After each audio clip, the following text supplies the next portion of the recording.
Hello friends, good morning. কেমন আছো তোমরা সবাই? আশা করছি তোমরা সবাই অনেক ভালো আছো। আমি অনেক ভালো আছি। অনুরাধা ব্লগে তোমাদের স্বাগত। এ দেখো কাজের পিসি বাসনগুলো মাজছে। এখানে বাসন নিয়ে কলপাড়ের মধ্যে বা পিসি বাসনগুলো মাজে আর কি। পিসি এইমাত্রই এলো, তো ফার্স্ট বাসনগুলোই মাজছে আর কি। আর কেমন কড়া রোদ দেখো, এই দুদিন ধরে প্রচণ্ড গরম। আর এদিকে চলে এসেছি, মা আমার জন্য মুড়িটা মাখছে, আলু সেদ্ধ, কাঁচা পেঁয়াজ। ফার্স্ট এইসব দিয়ে মুড়িটাকে আর কি মেখে নিয়েছে, তারপর আরও অনেক কিছু দেবে এর মধ্যে। আজকে আমরা সবাই আর কি এটাই খাবো। আবার এর মধ্যে মা বললো একটু চানাচুর দিয়ে নে, চানাচুর দিলে টেস্ট হবে। তো আমি এর মধ্যে একটু চানাচুর দিয়ে নিলাম। এটা আমি আর ভাই দুজন মিলে খাবো, এতটা মুড়ি আমি খাবো না। আর মাও নেবে পরে, মা একটু পরে খায়, আমাদেরকে আগে দেয় জল খাবারটা। তো যাক, আমি চানাচুরটা এর মধ্যে নিয়ে নিলাম। চানাচুরটার মাখবো না, এই যে ছড়িয়ে নিয়েছি। মা আবার শশা কেটে দিয়ে গেল আমাদেরকে। এই যে শশাগুলো মা কেটে নুন মাখিয়ে দিয়ে গেল। দেখো দেখতে কত সুন্দর লাগছে না খাবারটা, খেতেও খুব টেস্টি। তোমরা কে কে খাবে চলে আসো। যাক, তাহলে আমি খেয়ে নিই এখন বসে বসে। তারপর রান্নাঘরে এসে দেখি মা মূলোর শাকটা কেটে সুন্দর করে সিদ্ধ করে রেখে দিয়েছে। আমি ঘুম থেকে ওঠার আগে মায়ের বেশিরভাগ অর্ধেক কাজকর্ম আর কি হয়েই যায়। তো এই দেখো পাশের ওভেনে ডিম সিদ্ধ বসিয়ে দিয়েছে, দুটো ডিম সিদ্ধ চাপিয়েছে। আর এদিকে মা সিদ্ধ করে রাখা মূলোর শাকটা ভালো করে হাতে করে চটকে নিচ্ছে, আরও মিহি করে নিচ্ছে। মূলোর শাক তো একটু মানে শক্ত টাইপের, যতই সিদ্ধ করো তাই হাতে করে চটকে নিলে কি খুব সুন্দর খেতে হয় ভাজলে। যাক, শাকটা চটকানো হয়ে গেছে। মা কড়াই বসিয়ে দিয়েছে গ্যাসে, কড়াইটা গরম হয়ে গেছে। কড়াইয়ের মধ্যে তেল দিয়ে দিল। এই দেখো সর্ষে তেল দিয়ে দিয়েছে। সর্ষে তেলটা গরম হয়ে গেছে। মা এবার সর্ষে তেলের মধ্যে পাঁচফোড়ন না গোটা জিরে বুঝতে পারছি না, পাঁচফোড়নই তো মনে হচ্ছে দেখে। আর এর মধ্যে দিয়ে দিয়েছে শুকনো লঙ্কা। তো মা এটা আর কি তেলের মধ্যে ফোড়ন দিয়ে দিয়েছে। শাকটা রান্না করবে বলে, মূলোর শাকটা আর কি মা রান্না করবে বলেই ফোড়নগুলো দিয়ে দিয়েছে। দেখো ফোড়নটা ফোটা ফোটা হয়ে গেছে, তার মধ্যে মা মূলোর শাকটা ছেড়ে দিয়েছে। শাকটাই ফার্স্ট আর কি রান্না করছে।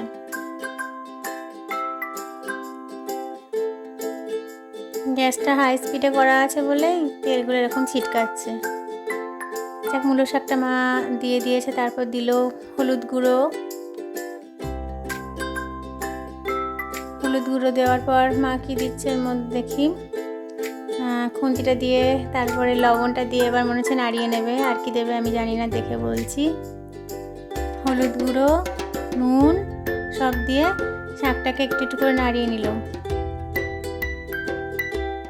আর মায়ের মধ্যে কিছু একটা অ্যাড করছে, দেখি কি দিচ্ছে।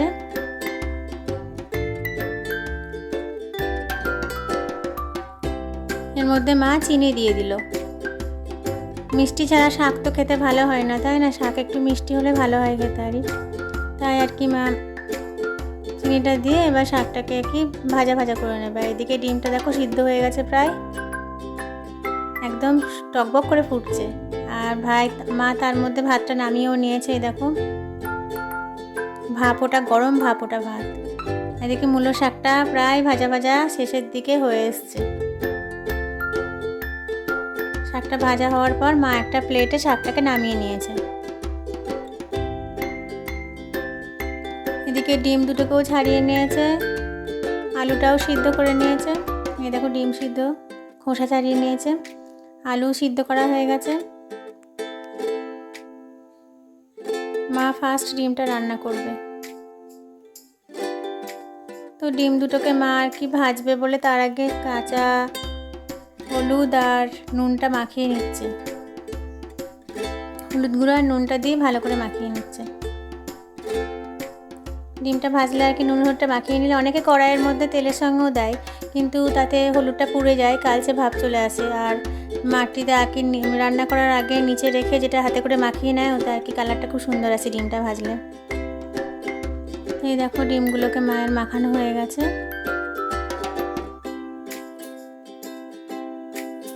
মা এবার এগুলোকে একটু করে খুন্তি দিয়ে ফুটিয়ে দিচ্ছে, না হলে কি হবে গোটা ডিম তেলের মধ্যে দিলে ছিটকে সারা গাও পুড়ে যাবে, তেল ছিটকে সারা চোখ মুখে ভর্তি হয়ে যাবে, রান্নাঘরটাও নোংরা হবে, তাই আর কি ফুটিয়ে নিচ্ছে। তারপর কড়াইটা চাপিয়ে নিয়েছে গ্যাসটা অন করে। কড়াইটা গরম হয়ে গেছে, দেখো কড়াইটা গরম হয়ে গেছে। মা এবার কড়াইয়ের মধ্যে সর্ষে তেল দিয়ে দিচ্ছে। ডিম রান্না করবে বলে সব কিছু আর কি মা রেডি করে নিয়েছে। প্রচণ্ড গরম পড়েছে গো, এই গরমে রান্না করা খুব কষ্টকর ব্যাপার। মাকে দেখে কষ্টও লাগে, বেচারা রান্না করে কি স্নান হয়ে যায় পুরো। তো তারপর ডিমগুলোকে তেলের মধ্যে ছেড়ে দিয়েছে, তেল গরম হয়ে গেছে, ডিমগুলোকে ভালো করে ভেজে নেবে। এক পিঠ উল্টে দিল, হালকা হালকা ভাজা হয়েছে, এক পিঠ উল্টে দিল। আর এদিকে দেখো পাখিকে খাবার দেওয়া হয়েছে, পাখিটা ভয়ে ডিম ছেড়েছে, তেলের আওয়াজ হয়েছে, পাখিটা ভয়ে উড়ে গিয়ে ওই পাশের বাড়ি টিনের উপর বসে আছে। দেখো এই দেখো, ওই দেখো দেখতে পাচ্ছ কি জানি না, টিনের উপর বসে আছে একটা ছোট্ট বুলবুলি পাখি। এই যে ভুজিয়াগুলো পড়ে আছে জানলায়, খাইনি ভালো। ডিমটা এদিকে ভাজা ভাজা হয়ে গেছে, মা একটা প্লেটের মধ্যে তুলে নিচ্ছে ডিমটাকে। দেখো তারপর কড়াইয়ের মধ্যে আবার তেল দিয়ে দিয়েছে, এবার ফোড়ন দিয়ে দিল তেজপাতা, গোটা জিরে, তেলের মধ্যে ফোড়ন দিয়ে দিল। ডিমটা এবার মা রান্না করবে। আর দিয়ে দিচ্ছে টমেটো কুচি, পেঁয়াজ কুচি। লাইট রান্না হবে, রিচ রান্না হবে না, কারণ যা গরম পড়েছে খেয়ে আর সহ্য হবে না কারোর। টমেটো কুচি, পেঁয়াজ কুচি সব দিয়ে মা ভালো করে নাড়িয়ে নিচ্ছে খুন্তি দিয়ে। একটু ভাজা ভাজা হয়ে এসছে, এবার এর মধ্যে মা দিয়ে দিচ্ছে সিদ্ধ করে রাখা আলুগুলো। সিদ্ধ করে রাখা আলুগুলো মা দিয়ে আর কি এবার আরও যা যা দেওয়ার আর কি দিয়ে রান্নাটা করবে। আলুগুলো মায়ের দেওয়া হয়ে গেল, দিয়ে দিল হলুদ গুঁড়ো,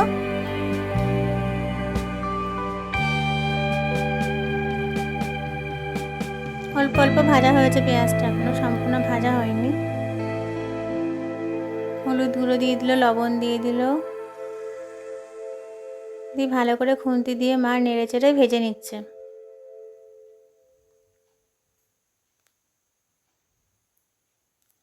দেখো ভাজা ভাজা হয়ে গেছে আলুগুলো। তারপর মা দিয়ে দিল এর মধ্যে জিরের গুঁড়ো,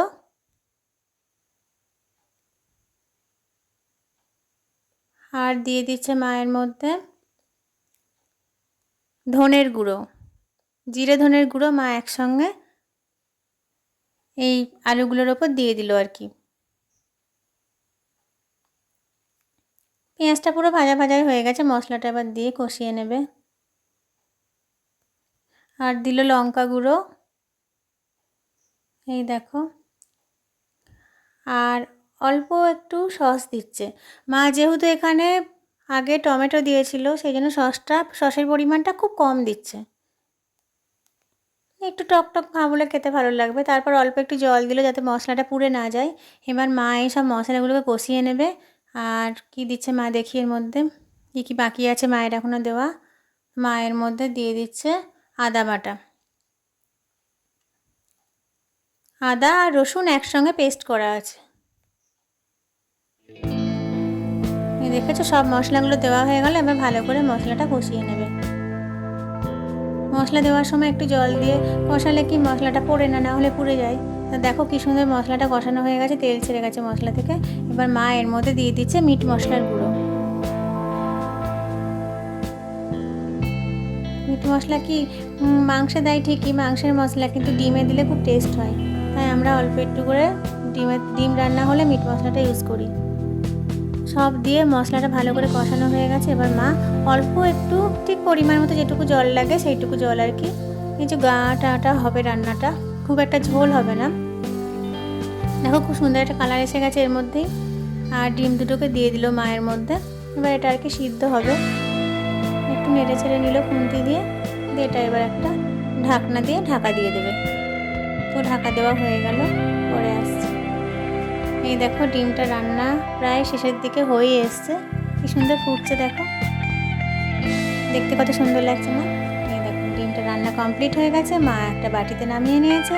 ডিমটা কত সুন্দর দেখতে হয়েছে দেখো, খুব সুন্দর একটা স্মেল বের হচ্ছে, গরম গরম ভাব উঠছে আর কি, রান্নাটা দিয়ে দেখতেও ভালো হয়েছে। তো যাই হোক, এখন বাজে দুপুর 2টো। আমি তোমাদেরকে দেখাই আজকে কি কি রান্না হলো।